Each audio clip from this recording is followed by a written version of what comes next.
Мен көп балалы отбасында өстім. Үнемі жетіспеушілік. Бөлмеміз біреу-ақ еді. Әкем де, шешем де бізбен бірге жататын.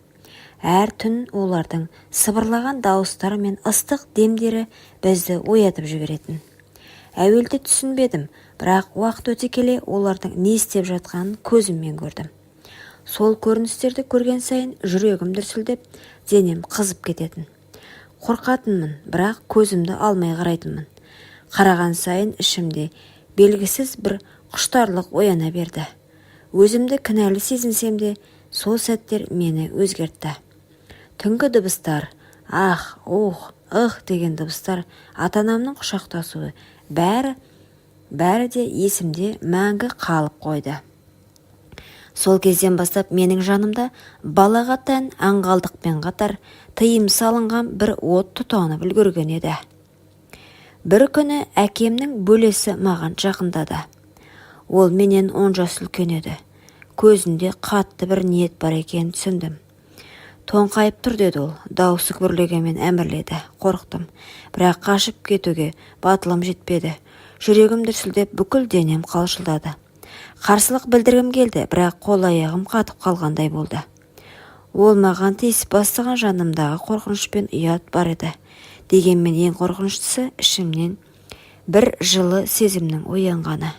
Сол сәттен кейін мен үнсіздіктің тұтқынына айналдым. Ешкімге айтпадым. Бала болсам да бәрін түсіндім, бірақ айтсам да ешкім сенбейтіндей көрінді. Момын болдым, үнсіз болдым, ал ішімде тыйымды бұзған бір сезім мәңгі қалып қойды. Түнде ата-анамыздың сыбырын есту біз үшін әдетке айналды. Бірде ағам екеуміз ойнап отырып, папа-мама ойынына көштік. Әуелде ол ойын ғана сияқты еді, бірақ уақыт өте келе ойын шындыққа айналды. Ағам мені құшақтап еркелеткенде жүрегім дүрсілдеп, денем әлсіреп кететін. Қарсылық білдіргім келгенмен тәнімнің өзі оны аңсай бастады. Бір түнде ол мені төсегіне тартты. Сол сәттен бастап ойынның шегі жойылды. Жаным қорықса да тәнім құмарлықтың отына беріліп кетті. Ағамның ыстығы мені арбап, күн сайын сол сәтті күтетін болдым. Бірақ әр құшақтан кейін жанымда ұят пен қорқыныш қоса оянатын. Жасым ұлғайған сайын тыйымды бұзу жеңілдей берді. Бір күні нағашымда маған тиісіп бастады. Алғашында қарсы тұрдым, бірақ оның өктем қимылдары менің әлсіздігімді әшкереледі. Оның құшағында тағы да қорқыныш пен ыстық араласып кетті. Жүрегім қарсылық білдірсе де, тәнім қарсы тұра алмады. Сол сәттен бастап менің құпиям тағы біреумен бөлісті. Әрбір құшақтан кейін өзімді жоғалтып алғандай күй кештім, бірақ жаным тыныштық таппады. Қайтадан құмарлық іздедім. Бәлкім ішімде біреу мені шын сүйіп қалар деп үміттендім. Бірақ оның орнына құмарлық қана табылды. Уақыт өте келе мен мүлдем порокам кеттім. Алдымен кластасым құшағын алды.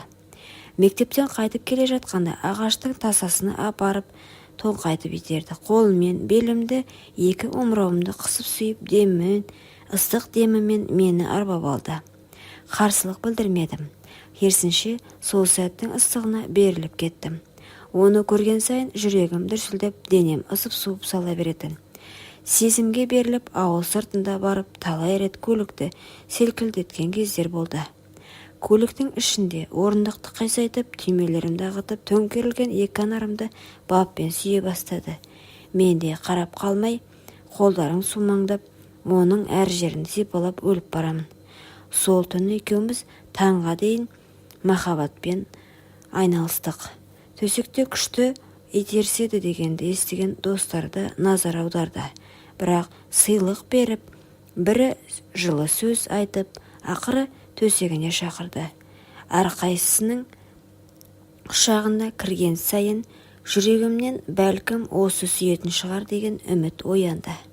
Бірақ бәрінің мақсаты бір болды. Әрбір түннен кейін босап қалғандай болдым. Бірақ таң атқан сайын тағы да құмарлықты аңсайтын болдым.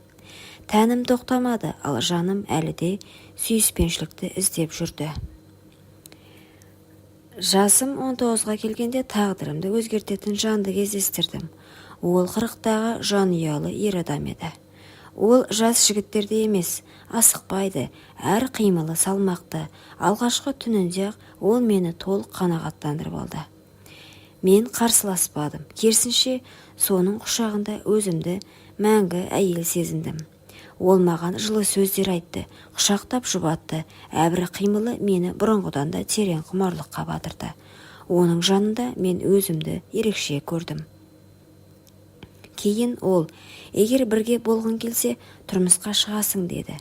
Мен келістім, өйткені бұдан артық жанды кездестірмейтіндей көріндім. Қазір 20-дамын, өмірімде талай тыйым аттап, талай еркектің құшағынан өттім. Тәнімнің құмарлығы көп рет қанағаттанды, бірақ жаным әлі де тыныштық таппады.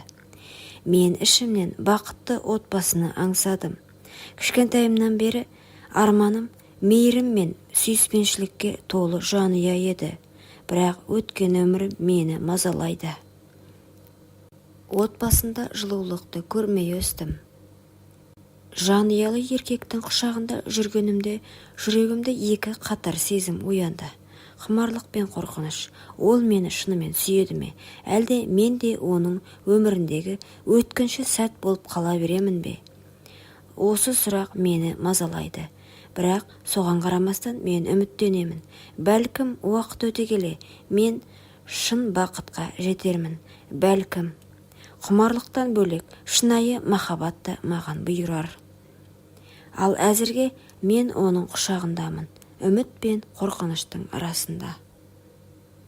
Менің басымнан өткен бұл барлық оқиға тек менің ғана емес, басқа да балалар үшін сабақ боларлық.